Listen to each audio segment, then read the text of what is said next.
Bonjour à tous et bienvenue sur BD & Co.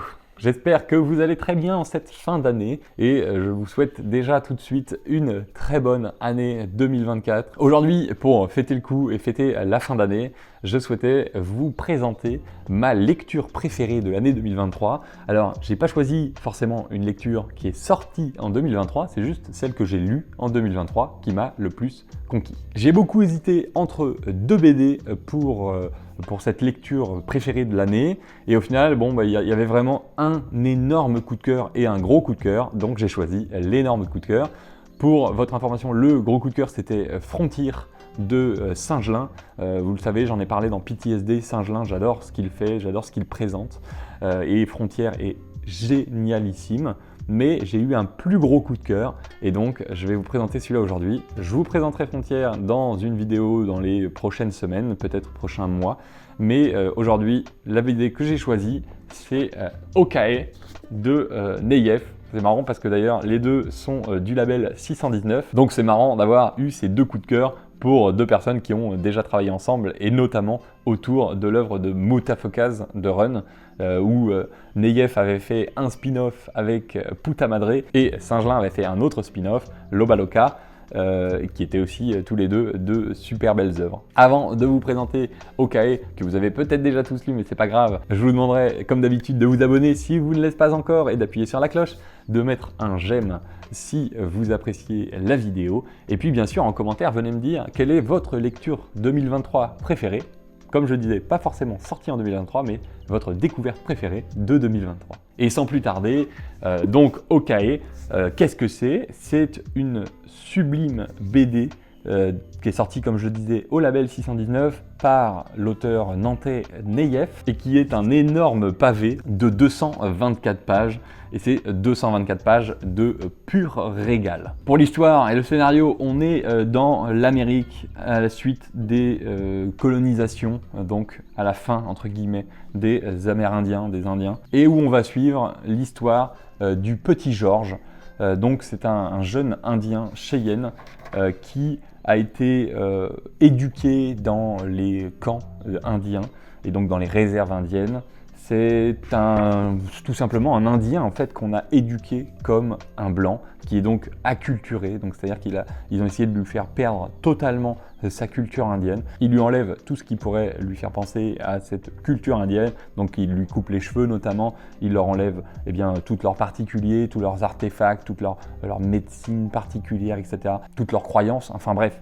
Tout. Et donc on va retrouver ce petit George dans sa réserve avec le révérend, hein, donc un homme, une espèce d'homme qui se veut figure paternelle de ces jeunes Indiens, et donc notamment de ce George. Et ils vont croiser la route de trois personnages. Little Knife, qui est un des personnages principaux bien entendu, No Moon, qui est une femme masquée, on ne connaît pas son visage, et puis un Irlandais qui va avec eux, qui s'appelle Sully. Et ces trois personnages vont donc venir pour une quête de vengeance, la vengeance de la mère de Little Knife, et ils vont aller voir ce révérend, parce que le révérend est lié à cette histoire. Ils vont le voir, il va se passer ce qui va se passer, et bref, ils vont finir par se retrouver avec le petit George. Et en fait, ça va être toute une quête pour suivre bien sûr la vengeance de Little Knife, mais aussi surtout une quête d'introspection et de redécouverte de qui il est de la part de George. Au départ, il est quand même assez matrixé pour penser comme un blanc, on va dire. Il n'aime pas les Indiens, il a peur d'eux, etc. Et puis, plus on avance, plus il va comprendre, il va essayer d'apprendre et de se redécouvrir lui-même, redécouvrir sa culture, redécouvrir d'où il vient. Qui il est, qui il veut être, etc. etc. C'est une sorte de voyage au plus profond de son âme et de son être, et ça, c'est un super doux voyage qu'on fait avec lui. Alors, le voyage n'est pas que doux, parce que tout au long de leur quête, c'est quand même une quête de vengeance. Hein.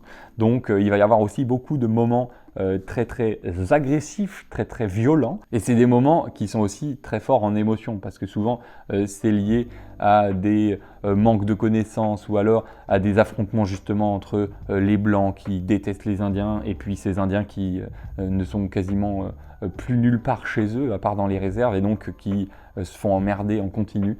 Enfin bref, c'est toute une espèce d'épopée très difficile, je dirais, autour de ces personnages. Neyef en parlait dans plusieurs vidéos, mais c'est aussi une épopée, une introspection qu'il a fait sur lui-même, parce que lui-même est issu de métissage, pardon.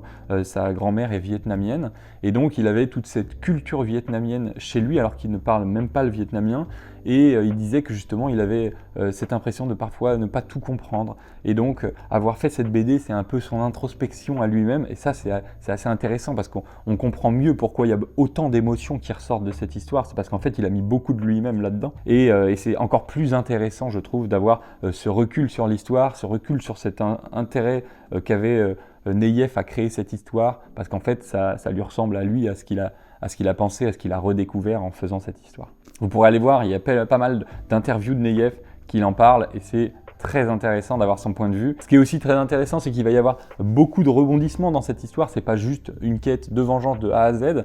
On va avoir aussi beaucoup de rebondissements autour de leur épopée, de leur déplacement, de l'histoire de fond.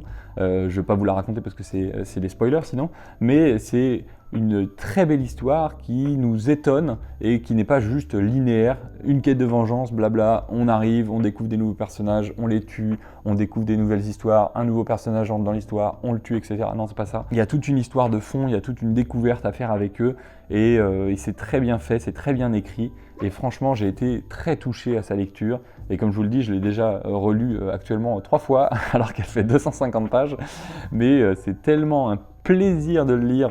On est aussi beaucoup baladé dans les différents territoires, mais grâce à son dessin d'ailleurs, on est vraiment dans ces grands espaces, dans cette grande Amérique, comme on l'a vu dans certains films, et c'est très bien fait, cette grande case, ce grand format, c'est très touchant, c'est beau, c'est une balade qu'on fait avec eux, et je trouve que c'est assez rare de nos jours, ce genre de BD qui vous prennent au trip, qui vous amène tout au long de l'histoire avec les personnages, et qui vous donne aussi des moments de calme, des moments juste de déplacement, de voyage entre les différents points. C'est vraiment un super coup de cœur, franchement, de mon côté. Et puis les dessins, comme vous le voyez, c'est des dessins qui sont sublimes, très réalistes, avec un trait vraiment super fin. Et d'ailleurs, un énorme chapeau à Neyef, parce qu'il a tout fait tout seul, le dessin, le scénario, la colorisation. Franchement, c'est un travail de titan, sur 250 pages.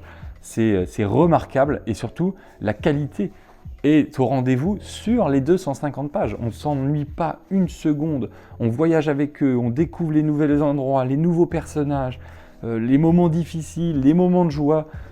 Tout est beau, tout est magnifique, et franchement c'est un énorme coup de cœur. Ça fait partie maintenant de mes BD préférés de tous les temps, et je me devais d'en parler, même s'il y a beaucoup de vidéos autour de Hawkeye, parce que maintenant il y a quand même pas mal de gens qui font des présentations de toutes les BD qui sortent, mais je trouve qu'on ne met pas assez l'importance sur à quel point cette BD est touchante, cette BD est remarquable dans beaucoup de points, que ce soit dans les relations humaines, dans les relations qu'il y a eu dans l'histoire entre les différents personnages, ce côté aussi autour de la nature qui est très au cœur de la civilisation indienne, et donc qui est aussi remis au cœur de ça, la mère nature qui nous entoure, qu'il faut apprécier, qu'il faut prendre le temps de regarder et de contempler tout simplement. Et ça, c'est tellement bien rendu que franchement, je dis chapeau bas. En plus, on a une fin qui est, je n'irai pas trop loin pour pas vous montrer la fin, mais on a une fin qui est aussi assez étonnante en fait, où à un moment, on a l'impression que on a compris comment ça allait se finir, que ça allait être un peu une histoire américaine avec une très belle fin, etc. Et puis en fait, Neyef arrive à nous emmener dans quelque chose de mieux, de plus profond, et de plus touchant en fait, de plus touchant encore. En plus, c'est une fin qui n'est pas facile, je pense qu'elle n'avait pas été facile à écrire. La facilité, ça aurait été de l'emmener dans une fin facile, c'est-à-dire il a trouvé le métier qu'il aime, il a trouvé des personnes qui l'aiment autour de lui. Bon, ben voilà, et qu'est-ce qu'il va faire? Il va finir sa vie et être heureux, etc. Mais là, il a apporté quelque chose en plus, qui est un joli twist, franchement, et auquel je m'attendais pas du tout en arrivant sur la fin. Et ça, c'est encore bravo, parce que franchement, tout est beau, tout est bon, et il n'y a rien à redire. Franchement, j'ai trouvé aucun côté négatif. J'aime bien souvent trouver des petits points, être un petit peu emmerdant, juste pour donner les petits points où je me dis, tiens, ça aurait pu être comme ça. Là, il n'y a rien. J'ai rien trouvé de mauvais dans cette BD. Que ce soit dans le dessin, que ce soit dans le scénario, tout est bien fait, tout est bon. Franchement, gros coup de cœur, gros bravo. J'espère que vous l'aurez tous lu. Si vous ne l'avez pas lu, foncez l'acheter. Et si vous connaissez des gens qui ne l'ont pas lu, donnez-leur votre BD, prêtez-la et surtout faites transporter cet amour de la BD que vous avez pour les différents personnages et les différentes BD tout court. Voilà, sur ce, je vous souhaite une belle fin d'année, une belle fête de fin d'année, une belle année 2024 qui commence, pleine de bonnes BD et de beaux partages entre vous tous. N'hésitez surtout pas à partager en commentaire vos coups de cœur et ce sera avec plaisir que je vous répondrai. Voilà, sur ce, c'était BD & Co et la dernière vidéo de l'année 2023. Je vous souhaite une très belle journée ou une très bonne soirée. Bye!